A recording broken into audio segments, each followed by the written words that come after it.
sana, tamu sana, yes, tamu sana.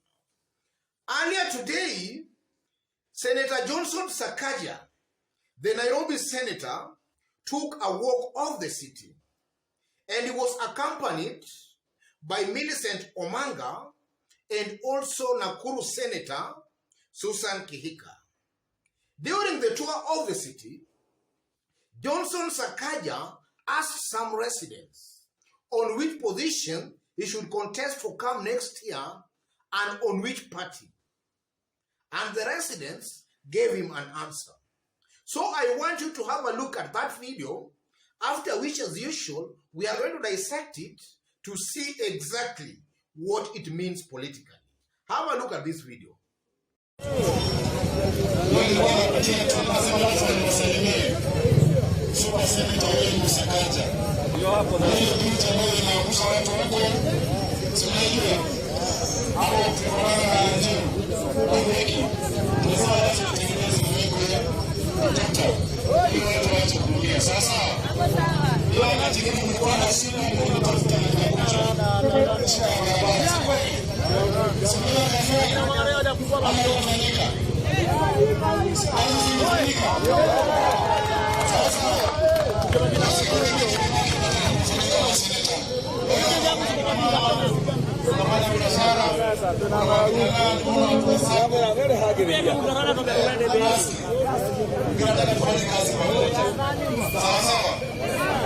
Kama nimesoma na nyinyi mdogo wote, wakati ambao tumefika, mtaniwacha ama mtasoma na mimi?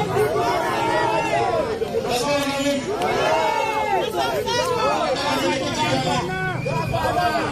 Kiti gani?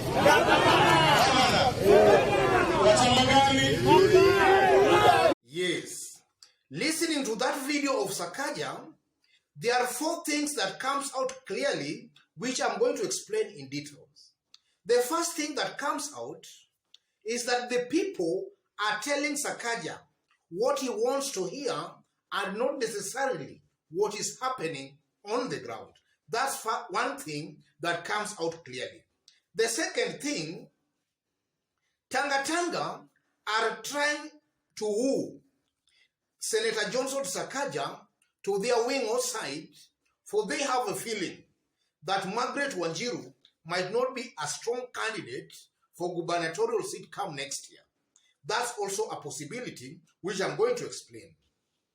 The third thing that comes out clearly is that Sakaja is politically naive about the city politics and to a larger extent, the Kenyan politics. And then finally, it's also an indication of yet another Tangatanga propaganda. You know, Tangatanga are very good in trying to project and sell propaganda. So this might also be just another style or another propaganda by the Tangatanga wing of the coalition, or by the Tangatanga wing. So let's start with the first point. The people are cheating Sakaja, and they're just telling him what he wants to hear. You know, the people who accompanied Sakaja today were Oda or Tangatanga leaders, Millicent Omanga and Susan Kihika. And from where I sit, as somebody who knows how these things are sometimes done, that crowd might have been mobilized. And I know they might have been promised some kind of tokens.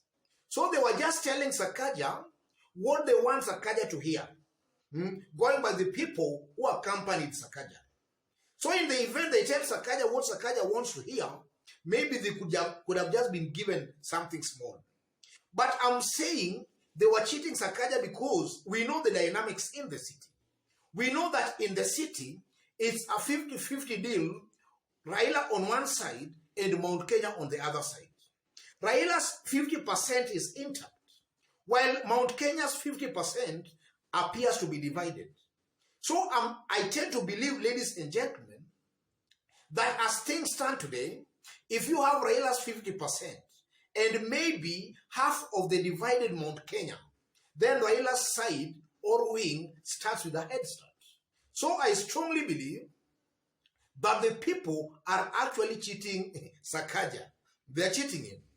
The second thing that comes out clearly, And maybe before we go to the second thing, just to explain a little bit on that first point, you know, from 2007, Raila got almost half of the vote, Kibaki went with half. And during that time, Kalonzo Musyoka also contested for the presidency. Even without the Kamba vote in Nairobi supporting Raila Amolo Odinga, Raila still managed half of the city vote. And then in 2013, Mudavadi was not on Raila's side, but still, it was somehow a 50-50 but Raila was winning all of them. Raila won Nairobi in 2007, he won it in 2013, and he also won it in 2017. So in all these elections, we have seen Raila has been winning the city. He won in 2007 without Kalonzo Musyoka. We assume he won it without the Kamba vote. He won it in 2013 without assuming Musalia Mudavadi's support or maybe Western supporters who support Musalia Mudavadi. The same he also won in 2017. So the ground is actually cheating Sakaja because in the city, as things stand today, Raila has a clear head start. That's a given fact. The second point, Tangatanga are wooing Sakaja to their side for they feel Margaret Wanjiru is not a very strong candidate. And Tangatanga are doing that because serious candidates in the city seems to be avoiding Tangatanga. Because a smart politician already knows that in the city, it will be very, very hard for Uda or even William Ruto to win a seat in the city. A smart and serious politician already knows that. So you find that maybe Uda, they are not attracting very competitive candidates for the top seat in the city. The person who had shown interest, Margaret Wanjiru, seems to be very, very weak on the ground. So Tangatanga maybe are also trying to lure Johnson Sakaja to join them so that he can just maybe add them some boost in the city. That's also something that I'm seeing happening here, ladies and gentlemen. And then the third point, Sakaja is politically naive about the city politics and the reality of our Kenyan politics. He's politically naive. To go and then you start asking the people on which party should I contest on, to me I tend to feel that's a naive politician. Because a smart politician, you should already have the statistics of the city. And besides the statistics, you must have history of the city's election, how the city tends to vote. You must have those kind of statistics, and you must also know, or rather look at the bigger picture. I've always maintained on this YouTube channel that residents, Raia, the common man, the hustlers, sometimes they can be very, very much deceptive. Today they can be singing your praises and telling you one thing, tomorrow they will be cursing you and saying completely a different thing. As of today, I strongly believe, ladies and gentlemen, that those people, those residents, they are cheating Sakaja. And they are cheating him because I know residents, or rather the masses, their loyalty is always with their ethnic kingpin and nothing else. So they are cheating Sakaja there, and Sakaja is also actually proving to be naive. Because the city, assuming you go to Kibra, and then you ask the people, they will automatically tell you ODM. You know, if the city somehow divided, if you go to Kibera, they will tell you ODM. So you cannot go to Kibera, or rather to Kibra, and you ask them on which party. Then you assume that that's now the position of all the residents of the city. You must know the statistics, and you must know the variables in the city.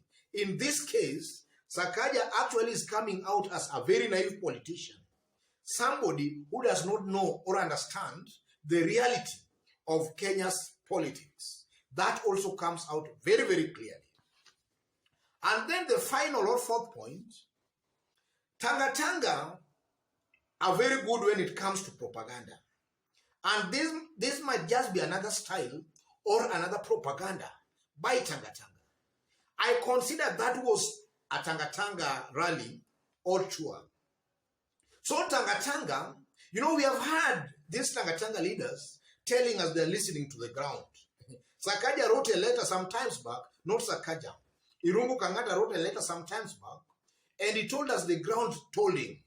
So if this is the kind of the ground these people are referring to, then they are missing the point. This is just a propaganda. Some few elements who maybe are mobilized, and then you capture them on camera, telling you that now this is the direction. I tend to believe that's a propaganda. And if that's the kind of grounds Oda leaders and Tangatanga are listening to, then they are in for a very, very rude shock. The city as it stands today, without taking sides, and this is a free advice for any aspiring politician in the city. The city is almost a 50-50 affair between Raila and Mount Kenya. So I want you to now see for yourself. Raila's 50% is intact.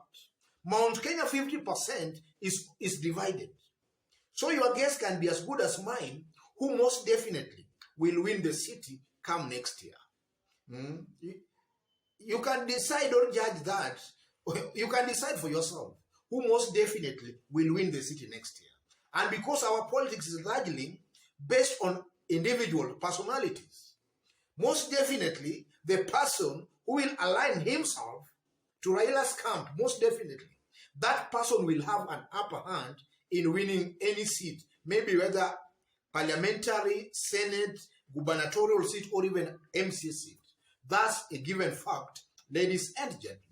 And that will also depend on whether Raila's ODM and even Jubilee field joint candidates. Those are the factors that will determine all that. Otherwise, ladies and gentlemen, before I conclude, if you've just bumped here for the very, very first time, kindly subscribe, give this video a like. Give it a like, please. And to those watching us outside Kenya for the very first time, drop a comment, let us know from which part of the globe you are watching us from. God bless you. God bless Kenya. Tamu sana, tamu sana, tamu.